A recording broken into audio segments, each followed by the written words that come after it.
নবী করিম সাল্লাল্লাহু আলাইহি ওয়াসাল্লাম বলেছেন, আল্লাহর পরে যদি আমি কাউকে সেজদা করার আদেশ করতাম, আমি মেয়েদেরকে বলতাম তারা যেন স্বামীদেরকে সেজদা করে। এখন তো আপনারা সব তসলিমা নাসরিনের ফ্যান হয়ে বসে আছে। ওরা আপনাদেরকে ব্রেইন ওয়াশ করে দিয়েছে। সব ক্ষেত্রে সমান অধিকারের কথা আপনাকে কে বলেছে? কোন কোন ক্ষেত্রে আপনাকে অগ্রাধিকার দেওয়া হয়েছে। আপনি খুঁজছেন সমান অধিকার, আর ইসলাম দিয়েছে অগ্রাধিকার। কত বোকা আপনি! কমন সেন্স নাই, ননসেন্স।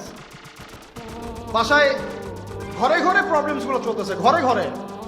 কেন এত বেসবর? কেন এত আনুগত্যহীনতা? কেন? কথা শুনতে হবে, মানতে হবে, বিশ্বাস করতে হবে। সম্পর্ক শুধু ভালোবাসার বলে টিকে থাকে না। সম্পর্ক টিকে থাকে একে অপরের বিশ্বাসের ফলে, একে অপরের শ্রদ্ধাবোধের উপরে, একে অপরের সম্মান বোধশক্তির উপরে। এগুলোর উপর সম্পর্ক টিকে থাকে।